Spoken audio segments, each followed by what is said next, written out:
Dzogchen Today podcast.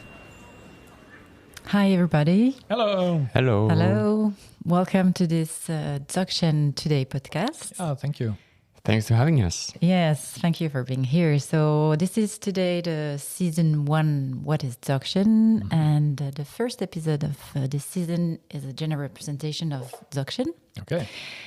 So welcome to Mila, Khyentse, Rinpoche. Hello. Thank you for nice being to be here.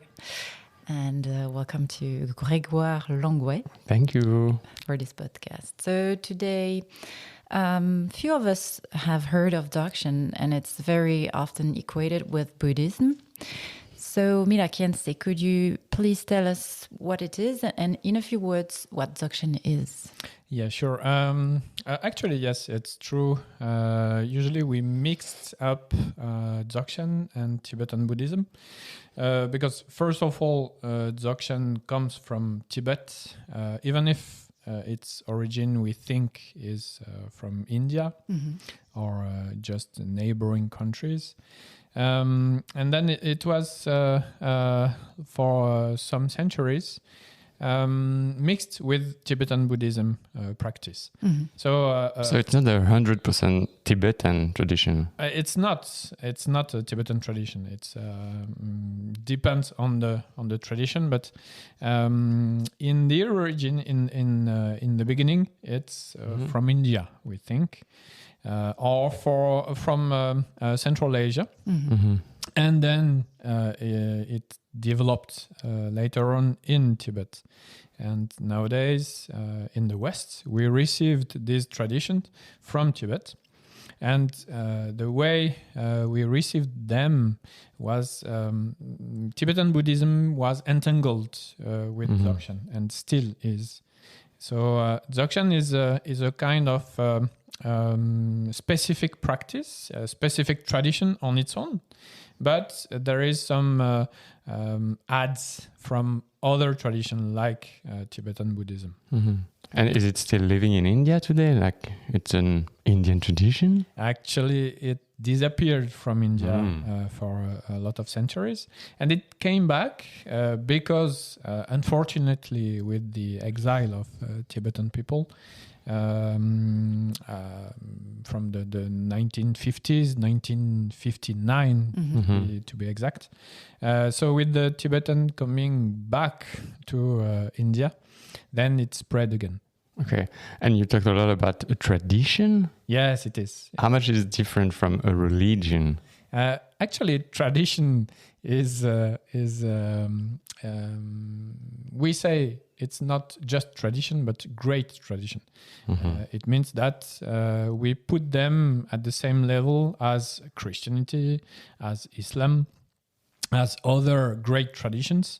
And Tibetan Buddhism as well is also a great tradition. So Dzogchen is the same. And it's a really unique tradition on its own. So this is why, even if it's related, Dzogchen has a really strong tradition on its own. So it's a full great tradition. So Dzogchen is a really big question. Yeah. And Because when we talk about tradition, even for me at least, it means something. It's a whole view on reality. It's like you really have another view on what universe is, on what human being is. Yeah. So this is what exactly the next question I wanted to address is what are the fundamental characteristics of this tradition?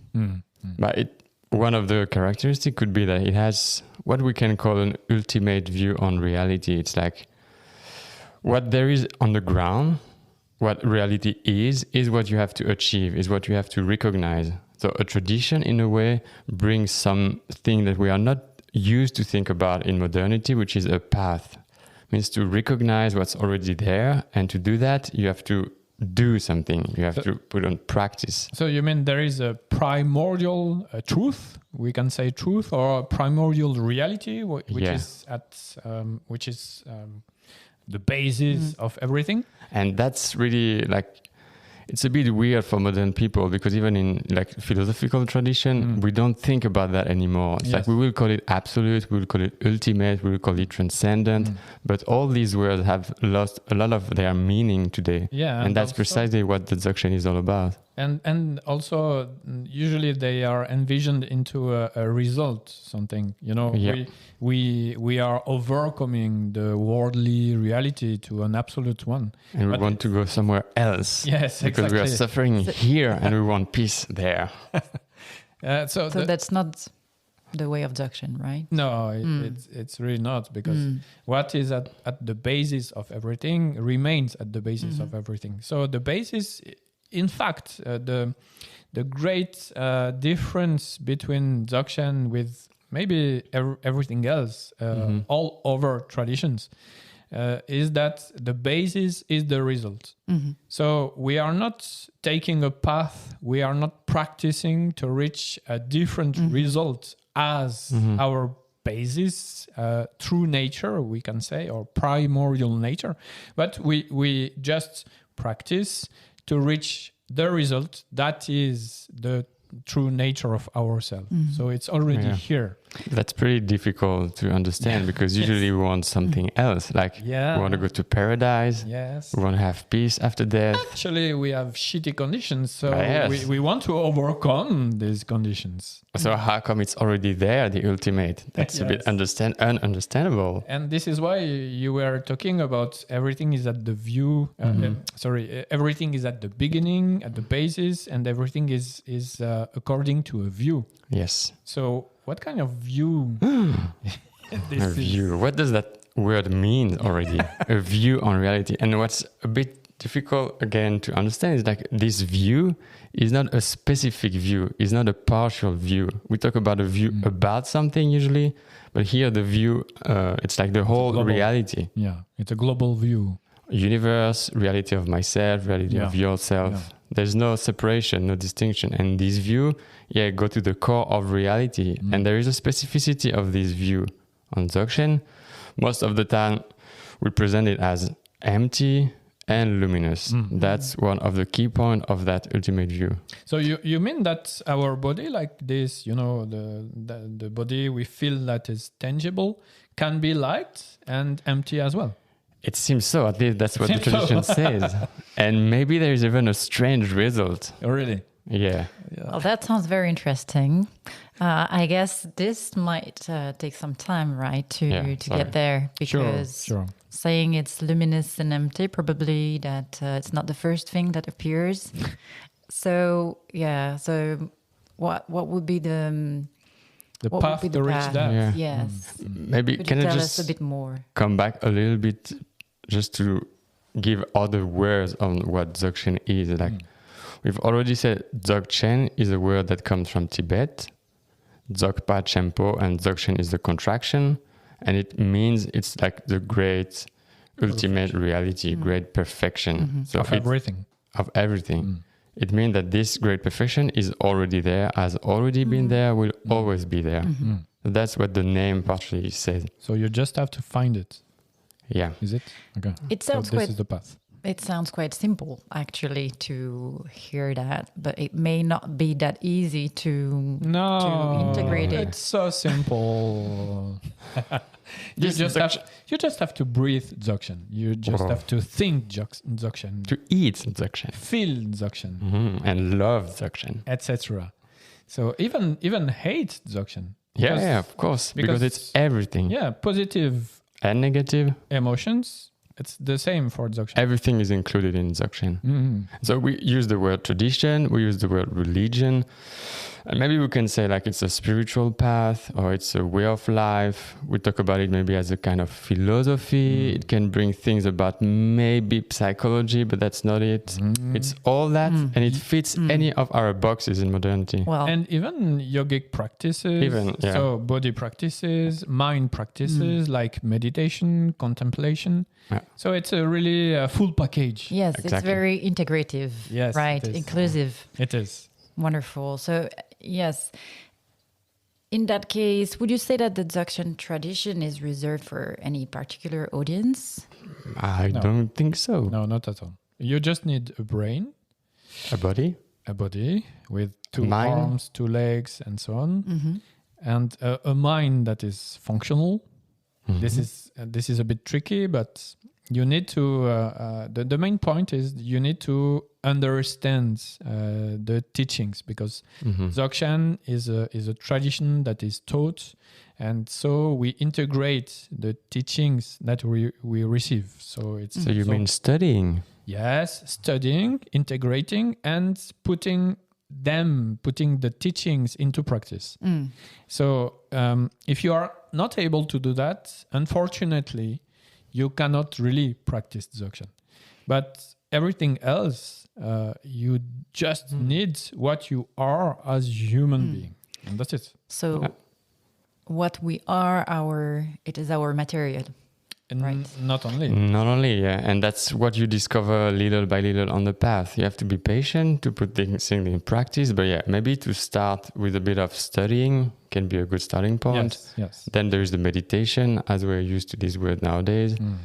And the study is not only a mental study, an intellectual study. Of course, you need some information. So, okay, maybe you're interested to know where does Dzogchen come from, but then you need to study a bit of this philosophy, of this view of reality, and that is pretty different from the Yes. usual view we have on reality. Yeah, and this is the main point, because usually, in the West, especially in the West, we are quite, we have a materialistic way to define the reality.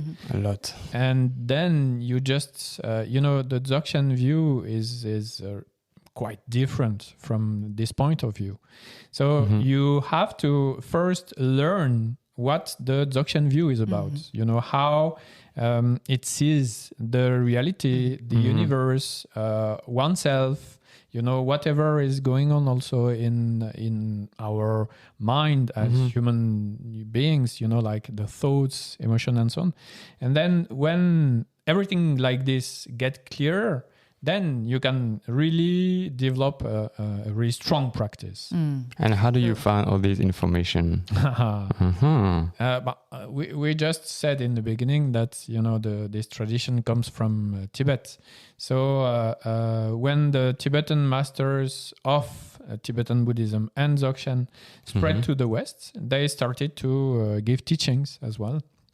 So it started in the 1960s, and then there was a big rush in the 70s, and it just spread slowly everywhere in Europe and in the United States, as well as in the world.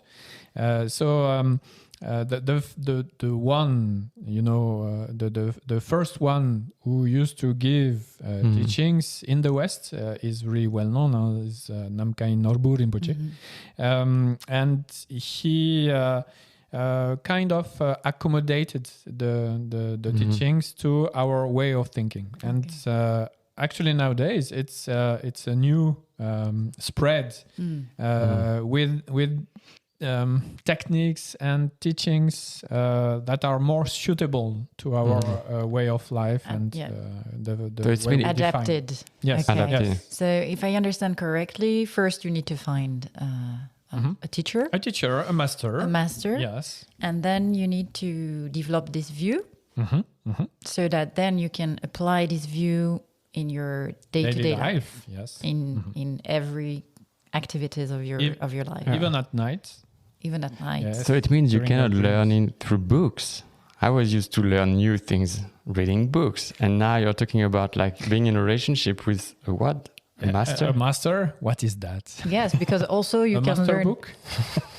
learn through book, or thinking that you may just sit and meditate, and that you don't but need. That's really not enough. You need books for sure, but you need someone who has the authority, because she or he realized the meaning of the books. You need,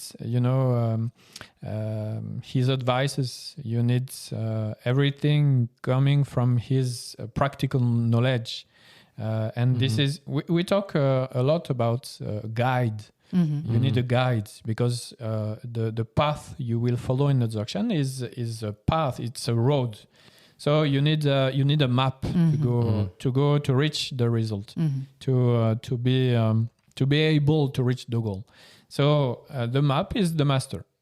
So you can call her or him a teacher, instructor, and so on. But you need just someone who is able to give you the right direction for you to reach. So the master won't give you the result. You have to reach the result.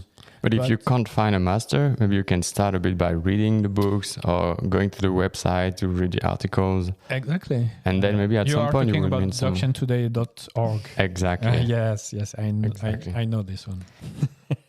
Okay. And then because this living relationship with someone who transmits you the knowledge, but not only intellectual knowledge, like the knowledge that is fully embedded, that is completely in his own body, this is really a key characteristic of what a tradition is. Dzogchen tradition and any tradition, and a living tradition is a lineage, a link between one human being to another one. And this transmission is absolutely necessary. You cannot really engage into what Dzogchen is without having met the master. A living master. Yes, I understand that. I think this is it sounds to be a very important point that probably in Europe we are not, or in West, we are not very used to that. But we understand that it's a crucial point. It's crucial. Yeah. It has been lost, but maybe we will do other podcasts on that. But the relationship to the master is really a key point. And it's not specific to Dzogchen neither, and it has never been here neither. So I understand that that's the guide that may bring you to the fruition. Actually. Yes, exactly. And the living example is really, really important because you can say I spent a lot of years at the feet of my master, my Dzogchen master, and it's amazing. He was breathing Dzogchen. He was. I don't know. He smelled Dzogchen. I don't know how I can put that, but everything what he was doing, or everything, each one of his action was pointing out this is Dzogchen. So this is the main benefit you can have from a human being who mastered the result of Dzogchen. It's just showing you directly, what Dzogchen is. And this is actually one of the most precious thing in this tradition. Just being able to see the living Dzogchen. What is the meaning of the living great perfection? So I understand it's something very alive and not frozen into a concept of... Yeah, something that is just, something that you read and so on. And it's exactly Maybe we can start with that because many people will not have the opportunity to meet the living master. And maybe it's really a concept that we are not used to. We get to get familiar to that. So before, there are many steps you can go. Exactly. Before living a correct relationship with the master, for sure. So actually, what are are there any prerequisites for the practice of the path of Dzogchen? We already talked about that a bit. A brain. Having a human body, human mind. Maybe you need a bit of study. The key element of the master, maybe we'll talk about that a bit later. Sure. Maybe we can talk about, you really like to engage into something. You really like to discover reality. You want to understand actually a bit how it works, how I am working, how does reality works, what's the universe? And all these questions, small or big, can lead you to some knowledge about Dzogchen. Actually, maybe you have two levels also in terms of engaging in Dzogchen. The first level is just, as you said, is just starting to know about Dzogchen. So maybe just improving the way you are living, just maybe working a bit on your suffering and so on during your daily life. So helping you in your daily life. And then after, the second one is the engagement, the real path of Dzogchen. And then for sure you need a really strong motivation. And as well, a kind of compassion, compassion for all beings, because all beings are suffering. Love, compassion, and these two are the main fuel, the main energy you need to reach the result with the path. And then little by little, you will start to be more conscious, more aware about all what's happening. Exactly. And that's something you really need on this path. Okay, wonderful. So I understand the motivation and developing compassion. Okay, thank you so much for sharing. Thanks to you. Thank you very much. Precious Thanks. information. See you soon. Thank you. See you soon. Bye.